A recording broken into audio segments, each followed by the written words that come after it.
Helo, a croeso i chi i sesiwn adolygu Astudiaethau Crefyddol A2 yn y modiwl ar athroniaeth.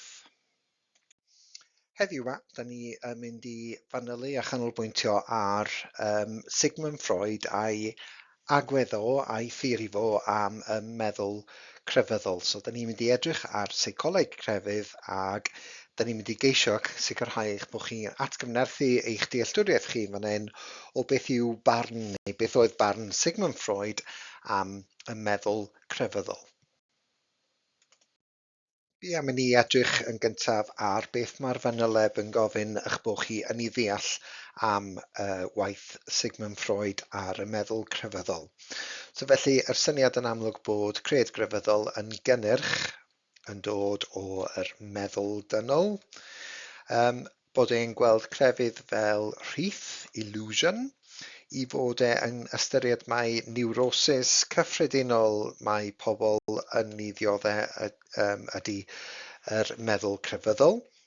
Y syniad am yr llu gwreiddiol, falle eich bod chi wedi clywed am hwnna, os da chi wedi astudio fo'n barod, cymlethdod Oedipus, cyflawni dymuniadau ag ymateb yn erbyn diamadferthedd mewn bywyd, yr ofnau sydd ganddyn ni mewn bywyd. A wedyn, wrth gwrs, mae angen i ni edrych ar dystiolaeth gefnogol sydd i'r hyn o ddod i ddweud, gan gyfeirio at ailgyfeirio cymlethdod neu cymlethion euogrwydd, cyfeirio at yr dyheuadau greddfol sydd yn deillio o esblygiad yn ôl Charles Darwin. A wedyn yn edrych ar heriau at beth mae Freud yn ei ddweud, diffyg tystiolaeth anthropolegol ar gyfer y llu gwreiddiol, theori Darwin, a dim tystiolaeth seicolegol gadarn i gymlethdod Oedipus, holl gyffredinol bod pawb yn dioddef ohono, ac felly y sail bod i'w dystiolaeth yn rhy gul a diffyg tystiolaeth ohono fe. So dyna mae yna ddipyn i fynd drwyddo fo, ond gawn ni weld faint nawn ni allu wneud o hwn yn y sesiwn yma. Tra bod ni yn edrych ar y fanyleb, na i jyst tynnu sylw chi o 3 gwerthusiad posib, neu 3 maes o fewn yr rhan yma'r thema allu ddod i fyny o fewn cwestiynau B. So, o'r cyntaf yn fan hyn, i ba raddau y gellir ystyried mai niwrosis yw cred grefyddol. So, fyddwch chi'n bendant yn sôn am Freud yn fan yna. Pa mor ddigonol yw esboniad Freud o gred grefyddol? A wedyn, wrth gwrs, mae'r trydydd un yn gofyn i chi i gymharu Freud a Jung. So felly, i ba raddau mae Jung yn fwy cadarnhaol na Freud am ei syniadau fe am ddew. Mae'n bir debygol na chawn ni ddim cyfle yn y sesiwn yma i edrych ar y gwerthusiadau yna, achos mae be mae Freud yn ei ddweud am y meddwl crefyddol yn go helaeth, ond gawn ni weld sut eithi erbyn diwedd yr cyflwyniad a faint o amser fi gennym ni. Nawn ni edrych ar yn amlwg yn fer iawn pwy oedd Sigmund Freud. Does ddim angen i chi ddysgu dim byd am rhain, jyst rhywfaint o gefndir i chi amdano fo. Dyna chi i ddyddiadau fe am fan yna 1858 hyd at 1939. Mi oedd e'n seicolegydd enwog o Awstria yn cael ei ystyried yn un o sylfaenwyr seicoleg. Dwi'n siŵr eich bod chi wedi clywed am ei enw cyn i chi ddechrau astudio fe fewn y cwrs yma. Mi oedd o'n ceisio ateb y cwestiwn pam bod pobl yn teimlo yr angen i fod yn grefyddol. Mi oedd o'n dod o deulu Iddewig, ond mi oedd e'n anghrediniwr ynddo'i hun. Doedd dim cred grefyddol ganddo fe, ac mi oedd e'n cwestiynu ac yn trio dod i ddeall pam bod rhai bobl yn grefyddol. Felly mi oedd gan Freud ddiddordeb mawr yn y meddwl crefyddol, so felly mi fyddwn ni yn cyfeirio at rai o'r llyfrau yma, dim bob un ohonyn nhw, ond dyma i chi, fel bod chi'n ymwybodol, dyma i chi rai o'r llyfrau mae wedi ysgrifennu am y meddwl crefyddol, pam bod bobl yn crefyddol. Byddwn ni yn bendant yn delio gyda'r llyfr Totem and Taboo. Os oes gennych chi ddiddordeb yn hwn neu eisiau darllen ymhellach, allai awgrymu'r llyfr yma, Freud and Jung on Religion. So, da chi yn gorfod astudio'r ddau o fewn eich cwrs. So felly mae wedi cael ei ysgrifennu gan Michael Palmer. Mi nes i ffeindio hwn yn ddefnyddiol iawn wrth edrych i mewn i beth mae'r ddau seicolegydd yma wedi ddeud am meddwl crefyddol. Felly, dyma i chi grynodeb o syniadau Freud am grefydd. Mewn ffordd, byddai hwn yn gwestiwn A.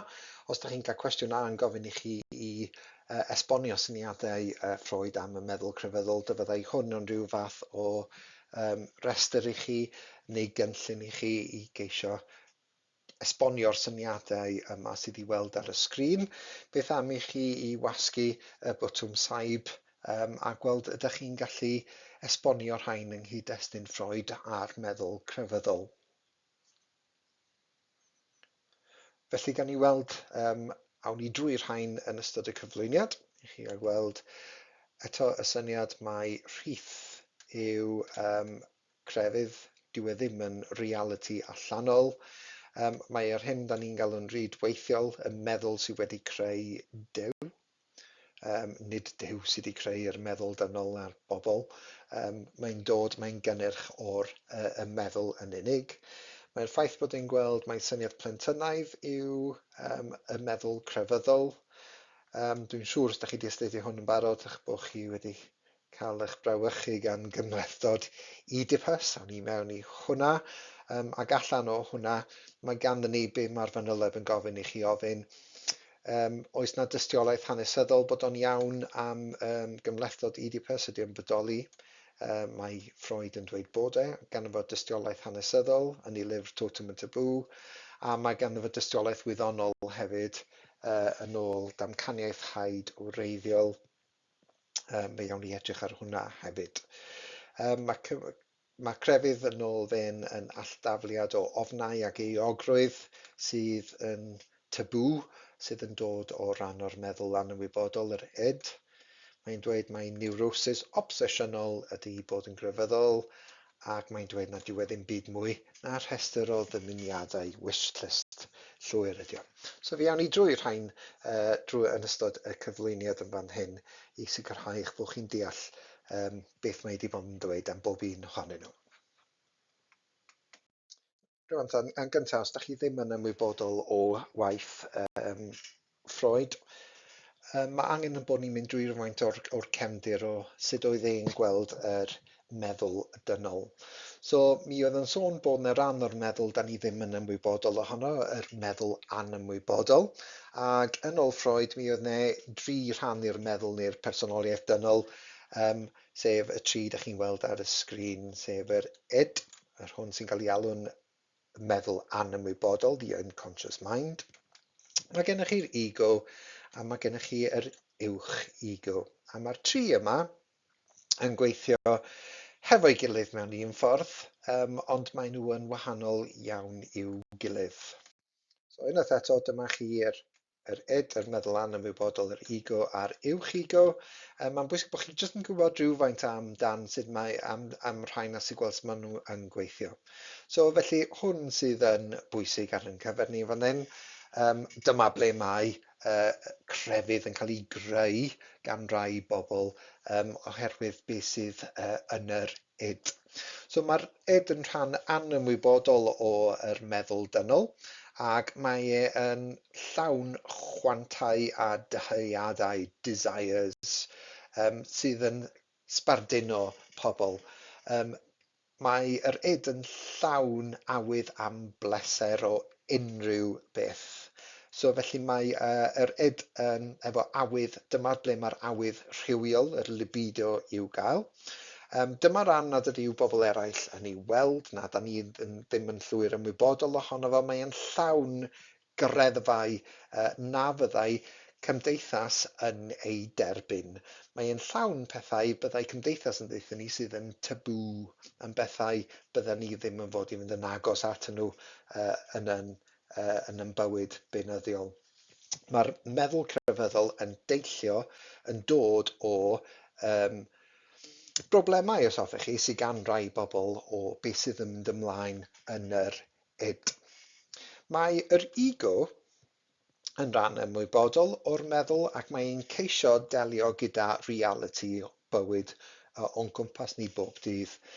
Bod yn ymwybodol o'n ffurf ni'n gorfforol a'n lle ni o fewn cymdeithas. Mae'r ego sydd yn creu'n personoliaeth ni, dyma mae pobl yn y gymdeithas yn ei weld yn y byd allan ohono ni. Mae'r ego yn trio cadw'r id dan reolaeth. The main aim of the id is pleasure, and the main aim of the ego is safety. A dyna be mae Michael Palmer yn ei ddweud yn fan yna. So os da chi eisiau, mae'r ego yn trio cadw yr id dan drefn, dan control. A wedyn mae gennych chi'r ochr arall i'r meddwl dynol sydd yr uwch ego, superego yn Saesneg. Mae hwn, yr agwedd yma, yn cael ei gysylltu gyda agwedd unigolyn at ei rieni, at i'w gymdeithas, at ddiwylliant. Mae'r uwch ego, os hoffech chi, yn wrthwyneb i'r id. Mae'r id yn eitha anifeilaidd, yn reddfol iawn yn ei natur ac yn hunanol, eisiau just pleser i'r unigolyn. Dyna'r cwbl mae yr id eisiau.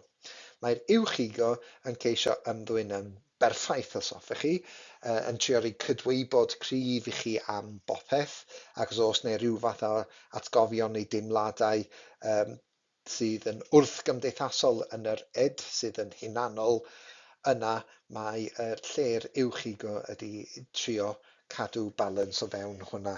Mae'r uwch ego yn ceisio ymddangos yn berffaith ac yn trio pwysleisio pethau sydd i fod yn dda.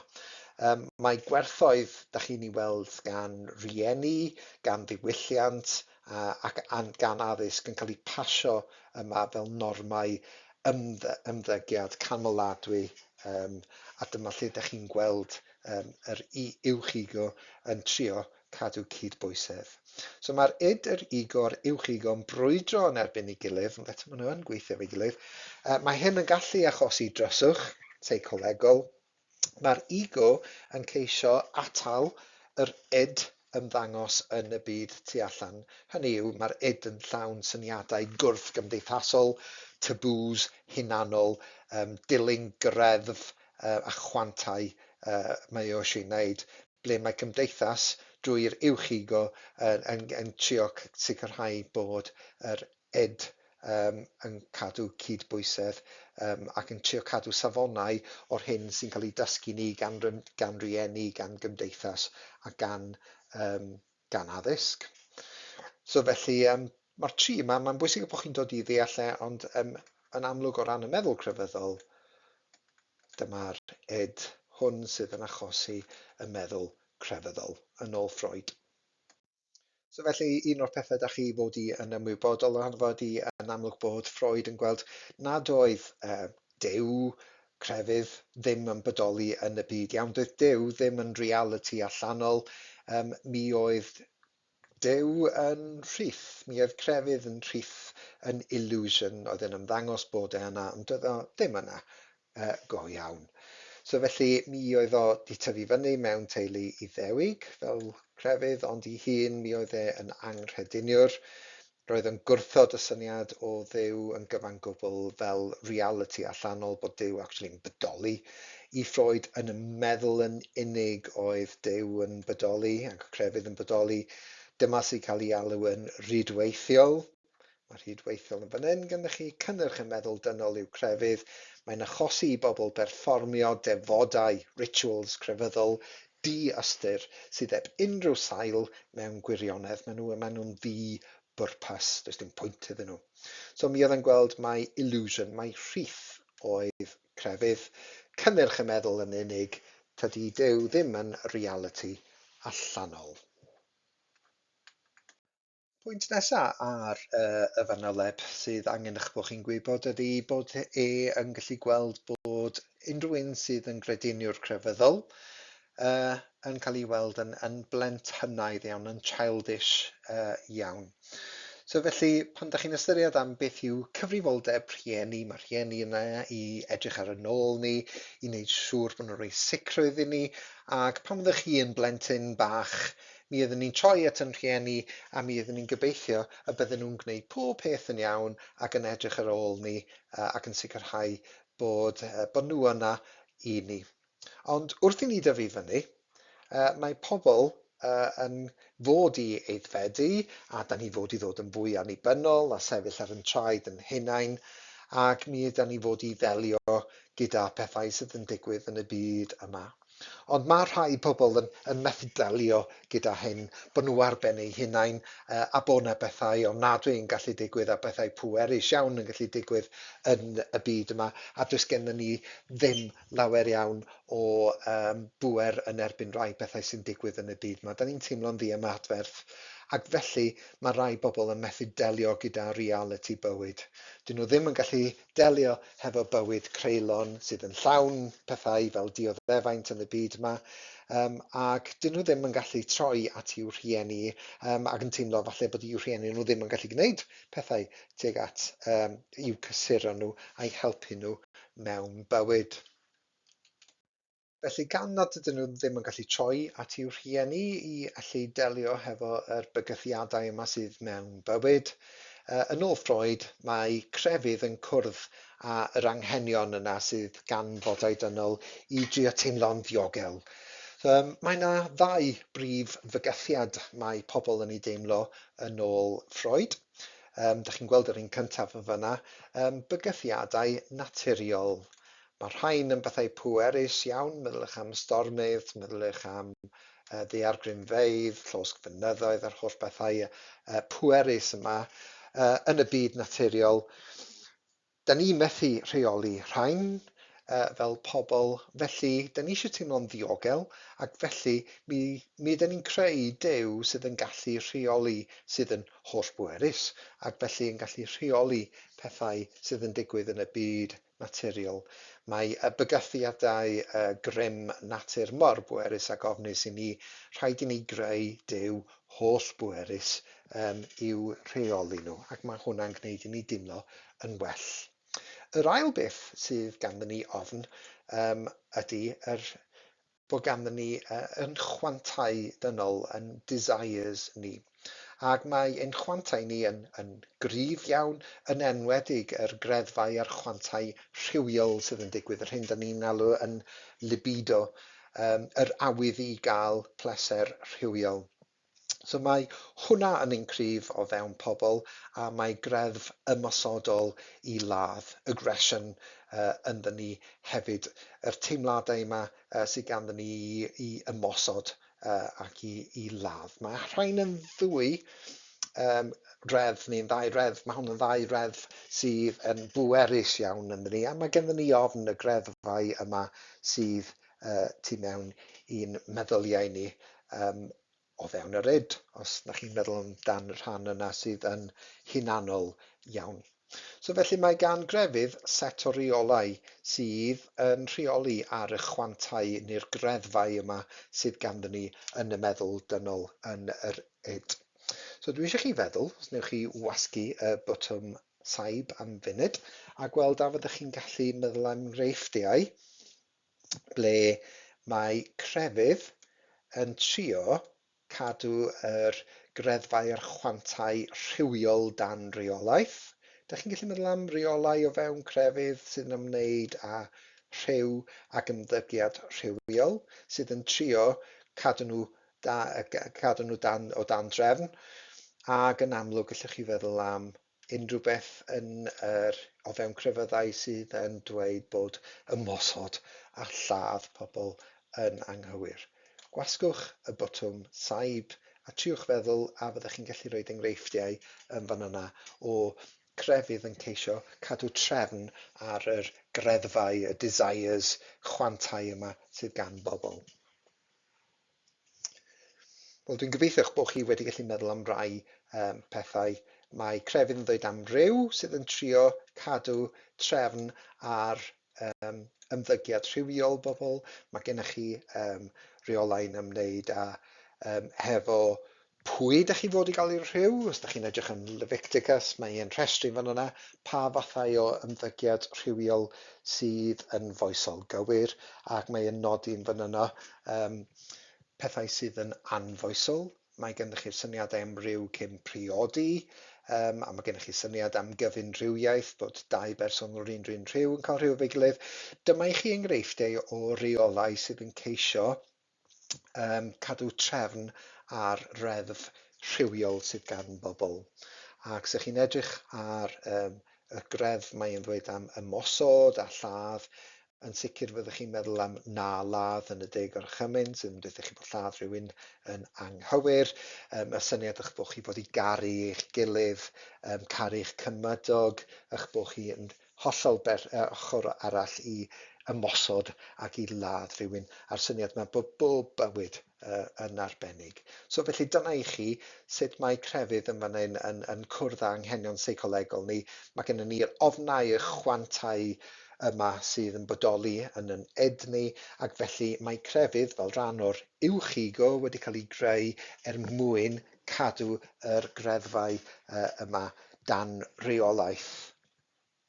So felly be mae pobl yn i'w wneud pan mae'r greddfau yma yn cael ei gweld fel bygythiad yn bywydau ni? Wel, mae pobl yn creu super rhiant. Maen nhw'n creu rhiant newydd sydd hyd yn oed yn fwy pwerus na'i rhieni greiddiol nhw, ac y rhiant mawr holl bwerus yma sydd yn gallu gweld popeth, sydd yn gallu gwneud popeth, sydd yn holl bwerus ydy Duw. A mae Duw yn cael ei weld fel rhywun fyddai yn helpu ni yn y bygythiadau yma sydd yn digwydd yn ein bywydau ni ac ar y byd. So meddyliwch amdano fo fel Duw, fel y rhiant newydd. Meddyliwch amdan geiriau Gwedi'r Arglwydd, ein tad yn newydd. Da ni hyd yn oed yn galw e'n dad yn rhiant. A meddyliwch hefyd, os da chi eisiau gwasgu'r bwtwm saib yn fan hyn, pa gredoau sydd ganddo chi am Dduw sydd yn debyg i beth fyddai rôl rhiant yn ddelfrydol. Wel, mi ddylai falla'ch bod chi wedi cael rai o'r rhain, y syniad fod rhiant a Duw fod hi'n cysuro ni, i edrych ar yr ôl ni, i'n cosbi ni pan da ni ddim yn gwneud pethau'n iawn, i ddysgu ni felly am dda a drwg, i helpu ni ag i roi sicrwydd i ni. Mae'r rhain i gyd yma i amddiffyn ni, ac dyna'n sicr mae y syniad yma o bod rai bobl eisiau Duw i ddod yna fel rhiant i helpu ni wynebu bygythiadau, achos bod ni'n teimlo'n amddifad mewn bywyd sydd yn llawn pethau da ni ddim yn siŵr ohonyn nhw yn digwydd. Rhan arall mae yn ei ddweud am bod yn meddwl crefyddol yn blentynnaidd ydy y ddau beth da chi'n gweld ar y sgrin yn fan hyn. Mi oedd e'n gweld bod crefydd yn ddim byd mwy na rhestr ddymuniadau. Wish list oedden nhw, yn union fel fyddai plentyn bach yn geir rhestr bach o ddymuniadau be fyddwn nhw eisiau dros y Nadolig, neu pethau fyddwn nhw eisiau weld yn digwydd yn eu bywyd nhw. Dyna'n union yw crefydd, a dyna pam bod e'n gweld e'n blentynnaidd.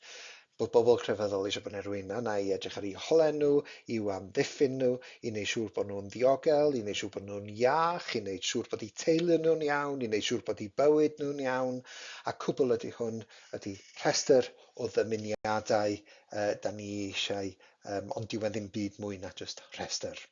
A wedyn yr ail beth mae e'n dweud ydy, mae e'n gweld bod crefydd yn flanced gysur. Dwi'n siŵr bod chi'n gyfarwydd hefo'r rhain, falle bod gennych chi, pan byddech chi yn fwy ifanc, bod gennych chi'ch blanced gysur. Da chi'n gweld o'r lluniau fan yna.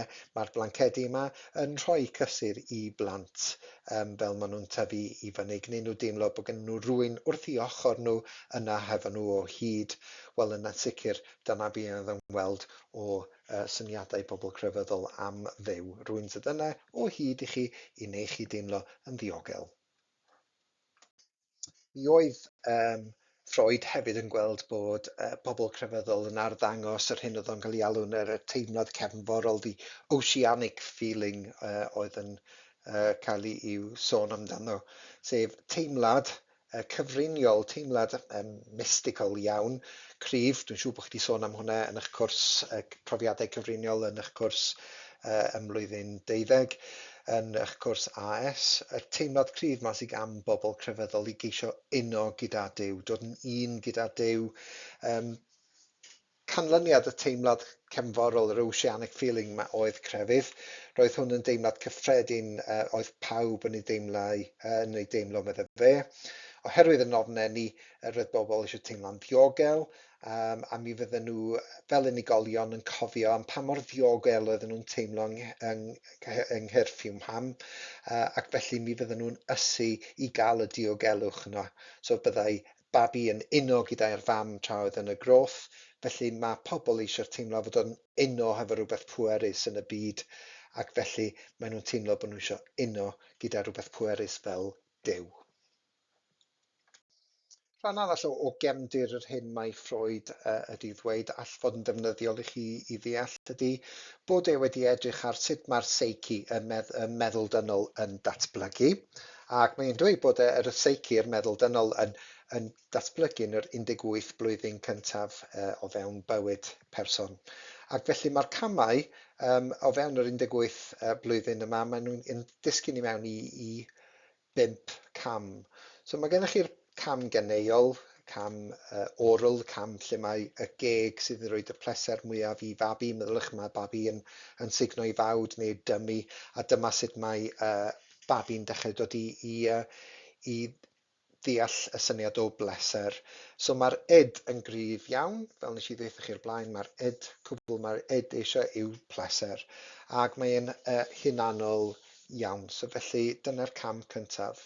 Yna mae gennych chi y cam rhefrol, lle mae'r anws ydy'r prif ffynhonnell. Dyma i chi lle yn amlwg mae plentyn yn dechrau dod i ddeall bod angen rheoli teimladau ac rheoli beth sydd yn ymlaen yn yr id.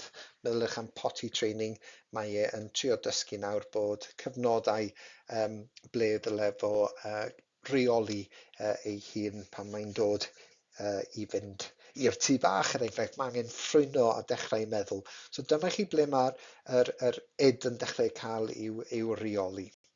Wedyn mae'r cam rhywiol yn dechrau, sef y cam ffalic, ble mae person neu unigolyn yn dechrau dod i ystyried rhyw yn aneiddfed. Ac dyma'r cam pwysicaf i chi. Dyw e ddim yn darllen yn hawdd weithiau, mae'n gallu bod bach yn awkward i'w darllen dan fe, ond dyma ble mae plentyn yn dechrau dod i ddeall ac ystyried rhyw, ac yn amlwg, cofiwch o fewn yr id, mae'r dyheuadau rhywiol yma yn gryf yn ein id ni, ond dyma yn ystod y oedran yma ble mae Freud yn dweud bod gan ddyn fachgen atyniad rhywiol tuag at ei fam, a mae'n dod i ddeall nad ydy hynny yn bosib, a bod cymdeithas ddim yn derbyn hynny, so dyna chi ran o'r uwch ego. Ac mae'r bachgen yn ôl Freud yn ofni y bydd y tad yn ffindio allan fod gan y plentyn deimladau rhywiol tuag at ei fam. Mae gen fo ofn i'r tad ffindio allan ac ysbaddu y mab, ac felly mae e hefyd yn gweld y tad fel rhyw fath o elyn, ac mae'n dyheu i ladd y tad oherwydd y teimladau yma. So mae'r syniad hwn yn rhy boenus, ac felly mae bachgen yn uniaethu gyda'r tad. Dyw ddim eisiau bod y tad yn ffindio allan, ac felly mae'n trio dod yn debycach i'r tad. So mae hwn yn dipyn o tabw pan ydych chi'n meddwl amdano fe, y syniad bod gan fachgen deimladau tuag at ei fam, bod ganddo fe hefyd gasineb ac eisiau lladd i'w dad. So dyma i chi ble mae bachgen yn dechrau mewnoli gwerthoedd y tad. Dyma lle mae'r uwch ego yn dod yn gryf, lle mae e'n deall bod beth sydd yn derbyniol mewn cymdeithas a beth sydd ddim. A dyma y cyfnod mwyaf tebygol, hwn sydd yn achosi i rai bobl gael y meddwl crefyddol, achos mae ganddyn nhw atgofion o'r cyfnod yma rhwng 4 a 7 oed sydd yn rhan o ddatblygiad y meddwl dynol. Ddown ni nôl at hwnna nes ymlaen. Cam cêl wedyn a'r cam rhywiol, erbyn 18 oed, mae rhywun yn gallu ystyried rhyw a deall rhyw mewn ffordd aeddfed. Ac mae yr uwch ego wedi sefydlu yn fan yna sydd yn helpu chi i ddod i dermau gyda rhyw mewn ffordd aeddfed. So wedyn mae'r angen eich bod chi'n gwybod bod yn amlwg Freud yn gweld mai neurosis, diffyg cydbwysedd o fewn y meddwl, bod na y meddwl ddim yn iach mewn ffordd, bod yna rhywbeth yn y meddwl sydd yn anghytbwys. So felly mae angen bod ni'n dod i ddeall sut mae crefydd yn cael ei weld felly fel neurosis, meddwl sydd ddim yn iach os hoffech chi mewn ffordd syml. So tri syniad pwysig yn fan hyn ydy atchweliad, ataliad neu atalnwyd neu alldafliad. So beth sydd yn digwydd efo atchweliad? Weithiau mae'r meddwl yn mynd yn ôl i un o'r 5 cyfnod yn yr datblygiad y meddwl, ac yn ystod y cyfnodau yma mae'r meddwl, da ni'n mynd deall bod yn digwydd, yn regresio. Mae'n mynd yn ôl i'r cyfnodau yna ac yn cofio rhai o'r pethau, rhai o'r meddyliau ganddyn ni yn ystod yr cyfnodau o ddatblygiad yna. Yna mae'r broses o atalnwyd yn digwydd, repression. So felly atalnwyd, atal ydy stopio, a nwyd ydy passion neu chwant os da chi eisiau. So mae hwnna'n esbonio yn dda i chi beth mae'n wneud. Stopio unrhyw feddyliaeth neu atgofion sydd ganddo chi o'r id, sydd yn wrth gymdeithasol neu'n dipyn o tabw, rhag ymlygu hunain yn eich personoliaeth chi yn y gymdeithas tu allan. Mewn ffordd syml, blocio y meddyliau yma rhag dod allan i'r byd tu allan. So dydy'r syniad o blocio rhywbeth ddim yn iach, ac yn ôl Freud, dyma sydd yn achosi'r neurosis sydd i gael. A wedyn rhan nesaf o'r proses ydy syniad o alldafliad, sef rhywun sy'n cael ei alw'n projection. So mae unrhyw atgof sy'n amhleserus neu yn wrth gymdeithasol, so cofiwch am yr trydydd rhan o'r datblygiad y meddwl, yr atyniad sydd gan fachgen sydd at ei fam, hwnna sydd yn cael ei flocio, yn yr meddwl anymwybodol yn cael ei arddangos yn y byd trwy wneud rhyw fath o weithred. Y teimlad bod rhaid chi wneud lan am falle yr atgofion yma oedd ganddo chi, gwneud neu dweud rhywbeth. So felly yn ôl Freud, mae crefydd yn alldafliad o y chwantau rhywiol yma, yr teimlad euog sydd ganddo chi a'r ofnau oedd ganddo chi o'r cyfnodau yma, o'r trydydd cyfnod yn datblygiad yr meddwl yn y cyfnod ffalic, lle mae'r atgofion ofnadwy arswydus yma, wrth gymdeithasol yma, o gael atyniad tuag at, bachgen yn cael atyniad at ei fam ac yn casau ei dad ac eisiau lladd ei dad. Mae hwnna wedyn yn alldafliad, felly mae bobl yn alldaflu pethau drwy wneud pethau, a dyma i chi ble mae crefydd yn ymddangos yn ôl Freud.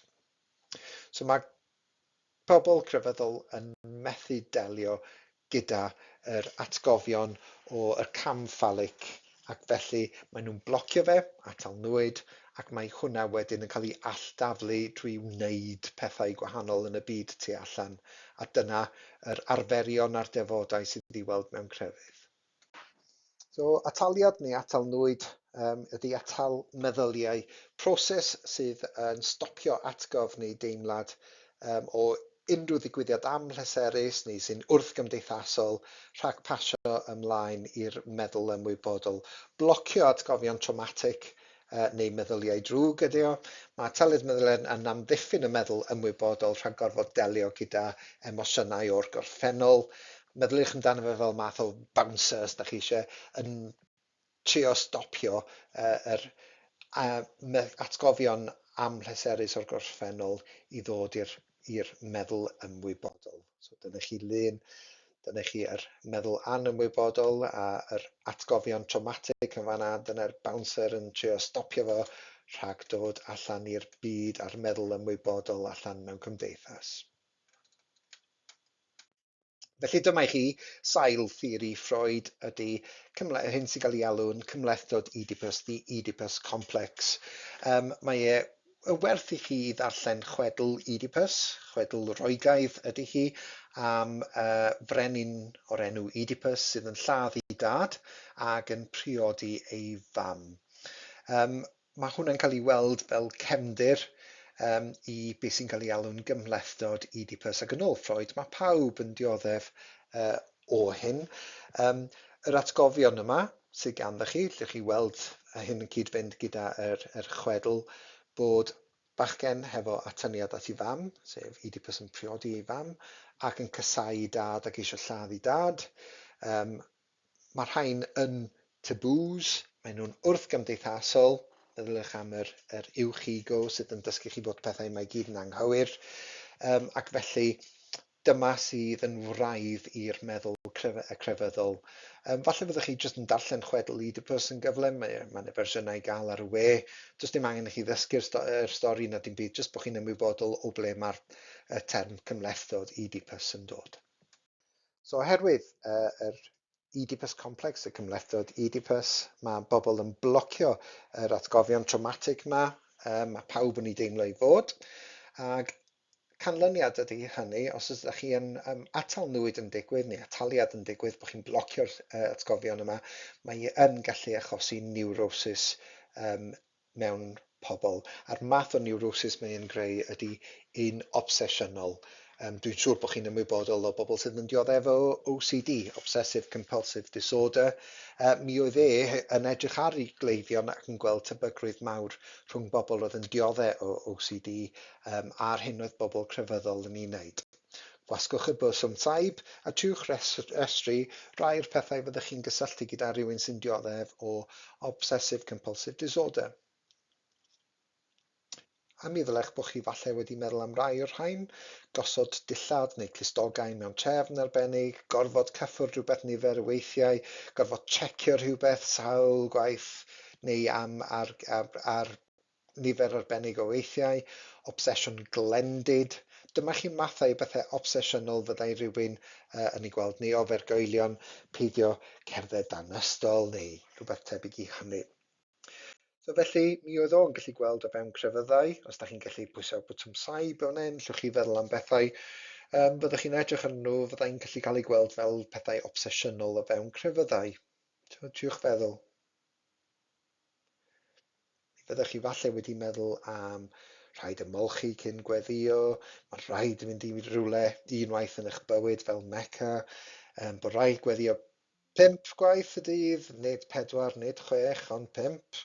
Dim bwyta yn ystod rhyw gyfnod arbennig, rhaid i gig fod wedi cael ei ladd mewn ffordd arbennig, peidio bwyta rhywbeth mewn un amser ar y flwyddyn, fel mae Cristnogion yn wneud yn ystod y grawys, dim bod yn berchen ar eiddo, rhoi bob dim i ffwrdd, dim rhyw o gwbl, rhaid gwisgo pethau arbennig fel y 5K gan y Siiciaid, dim cymysgu mathau o fwydydd arbennig. So pan ydych chi'n gweld rhain, mi oedd Freud yn gweld tebygrwydd yn fan hyn bod nhw'n bethau sydd yn obsesiynol, a pe bai chi'n torri rai o'r rheolau yma, mi oedd yn gwneud i chi deimlo euogrwydd ac yn creu ofn yn eich bywydau chi. Yn ei lyfr Totem and Taboo, mae Freud yn trio profi bod ganddo dystiolaeth hanesyddol o gymlethdod Oedipus, yr teimlad yma sydd gan fachgen o atyniad tuag at i'w fam a casáu ei dad. Ac mae e'n mynd yn ôl ac yn edrych ar yn anthropolegol, yn astudio sut oedd bobl yn byw ers talwm, a mae e'n mynd yn ôl at hen lwythau oedd yn byw o gwmpas y totem, sef darn o bren oedd yn aml hefo anifail ar ei ben. So mi oedd o'n honni bod crefydd i weld ymysg yr tribes, y llwythau cynnar, ac dyna sydd i weld yn y llyfr. Mae'n werth cofio ar ddechrau'r llyfr bod Freud yn dweud bod o ddim yn gwybod llawer iawn am hyn, ond dyma ei fersiwn o sut oedd bobl yn byw. So mae yn gasgliad y 4 traethawd, lle mae yn astudio sut oedd sut oedd cymdeithas gyntefig yn byw. So cofiwch wrth i chi werthu, so mae Totem and Taboo, mae yn dweud does gan fo ddim lot o ddealltwriaeth, ond dyma ei fersiwn o sut oedd bobl yn byw. So be oedd o'n dweud oedd bod o'n gallu gweld sut oedd crefydd wedi ymddangos yn patrwm sydd oedd y llwythau cynnar yn byw. Yn ôl Freud, roedd gan bobl cyntefig bolyn mawr, sef y totem, ac mi fyddai siap anifel ganddo fe, a mi fyddai pobl yn dangos parch mawr tuag ato fe, a mi fyddai'r ganddyn nhw ofn yr totem yma. So mewn ffordd, mi oedd e'n gweld bod y totem yma fel math o dduw. Mi fyddai'r llwyth yn rhannu y totem hefo'i gilydd, yn dod at ei gilydd o'i flaen ac yn diffinio rheolau i'w llwyth nhw yn ôl beth oedd y totem yn i'w ddweud. A mi fydden nhw'n gwneud rhyw fath o ddefodau, rituals o'i gwmpas ar amseroedd arbennig, a mi oedd yn gweld hwn yn debyg i arferion crefyddol. Mi oedd yn gweld bod dau arfer yn cael i'w berfformio o flaen y totem, bod chi ddim yn fod i ladd na hela yr anifel oedd ar dop y totem, ond mi fydde yna wledd yn digwydd unwaith y flwyddyn ble fydden nhw yn torri'r rheol yna a bydden nhw'n lladd yr anifel ac yn ei fwyta fe mwyn trio uno gyda yr anifel fyddai ar dop y totem.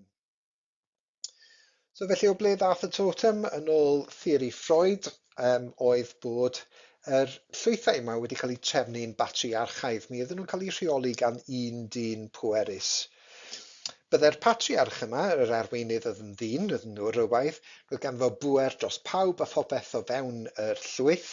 Mi oedd e'n rheoli i'w ymddygiad rhywiol nhw, ac unrhyw beth oedd e'n ystyried oedd ddim yn gywir oedd yn tabw. Byddai angen ar bob llwyth i gael rheolau llym am ryw yna mwyn sicrhau bod perthynas gywir yn digwydd o fewn y llwyth, ac mae rheolau hyn yn sail i'n diwylliant ni heddiw yn ôl Freud. So mi fyddai patriarch yma, y dyn oedd yn rheoli, yn gwahardd y dynion ifanc rhag cael rhyw gyda merched yn eu llwyth eu hunain, ac yn cadw'r merched i gyd iddo fo ei hun.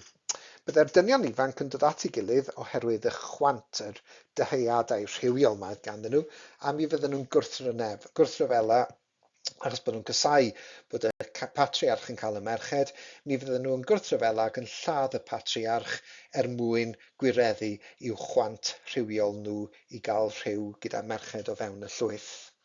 Wedi hynny, bydden nhw'n teimlo'n euog am ladd y patriarch ac angen rhywbeth i gymryd i le. Bydden nhw'n ffurfio totem allan o bren, fel math o substitute os ydych chi eisiau, i gymryd i le fe, ac yn rhoi pwerau dewiol neu goruwch naturiol iddo fe. Bydden nhw'n dewis anifel i roed ar dop y totem i gynrychioli'r patriarch, ac yna mi fydden nhw'n dangos parch tuag ato fo drwy beidio â hela a lladd yr anifel, ond ar un adeg o'r flwyddyn mi fydden nhw yn lladd yr anifel ac yn cael gwledd ac yn bwyta fe mwyn trio dod yn un gyda y patriarch. So allwch chi feddwl am arferion tebyg o fewn Cristnogaeth, ble mae Cristnogion yn bwyta rhywbeth i drio dod yn un gyda rhywun. Ond mi ddylech bod chi'n meddwl am cymyn, falle lle maen nhw'n bwyta corff a gwaed Iesu i ddod yn un gyda Duw. Dyma i chi be fydde Freud yn dweud oedd yn digwydd ac yn dangos i chi be oedd yn digwydd o fewn y meddwl crefyddol. So dyma i chi gychwyn cred grefyddol yn ôl Freud. Mwyn cael rhyw fath o dystiolaeth gwyddonol i gefnogi farn nhw, mae e'n cyfeirio at ddamcaniaeth sydd wedi cael ei greu gan Charles Darwin, damcaniaeth y llu gwreiddiol, a mae e'n defnyddio hwn fel ffordd o gefnogi'r hyn oedd o'n dweud am yn totem yn tabw am y llwythi cynnar. So mi nath ailgreu neu addasu damcaniaeth y llu gwreiddiol gan Charles Darwin, y primal horde theory, oedd mwy neu lai yn dweud bod yr epa yn byw yn union fel oedd y llwythi yn byw yn ôl fersiwn Freud o be oedd yn digwydd yn totem yn tabw. Mi oedd o'n dweud bod y grwpiau epa yn cael eu creoli gan un prif epa, bod yr epa gwrywaidd o fewn yr grŵp yn teimlo atgasedd tuag at yr epa oedd yn rheoli a bydden nhw'n troi yn ei erbyn o ac yn ei ladd e. So felly, gan gymryd yn amlwg bod Freud yn gweld ei hun yn wyddonydd mawr, mi oedd yn edrych ar be oedd Darwin yn ei ddweud, ac oedd e'n dweud bod sut oedd yr EPA yn byw yn adleisio'r hyn oedd e'n dweud oedd yn digwydd o fewn llwythi. Ein bod ni wedi esblygu o EPA, ac felly bod ni'n dangos yr rhinweddau yna. So mi oedd yr cymlethdod Oedipus hyd yn oed i weld o fewn grwpiau o EPA. So felly dyna yw dystiolaeth a'i gefnogaeth gwyddonol i'r hyn oedd yn digwydd a yr cymlethdod Oedipus.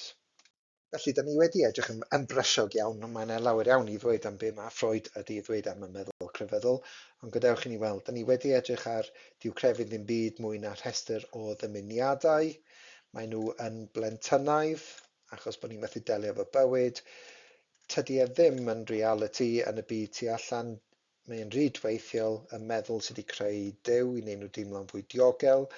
Mae e oherwydd ataliad, mae e'n niwrosis obsesiynol lle mae bobl yn teimlo ofn ac euogrwydd am i'w teimladau nhw ac felly alldafliad ydy crefydd o'r niwrosis obsesiynol ble mae atgofion o gymlethdod Oedipus yn ymddangos.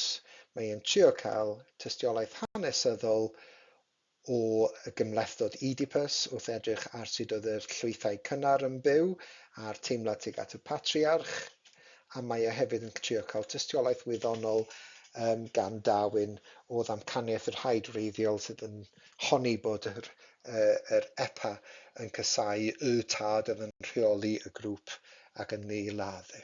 So dyna chi'r prif syniadau mae angen i chi wybod am Freud a'r meddwl crefyddol. A dyma chi gwestiwn ddoth i fyny yn 2018 oedd yn gofyn i chi i esbonio safbwynt Freud am gred grefyddol. So yn hyd a byd da ni wedi drafod yn barod, dyna i chi grynodeb o rai o'r pwyntiau allith eich helpu chi ateb cwestiwn pe bai yn tebyg yn dod i fyny. Wel, dyna ni, dwi'n gwybod bod hwnna brach yn brysiog i'w wasgu mewn i'r cyfnod sydd ganddo ni, ond dwi'n gobeithio bod wedi atgyfnerthu rhywfaint o'ch dealltwriaeth chi o'r hyn roedd Freud yn dweud am y meddwl crefyddol. Hwyl am y tro.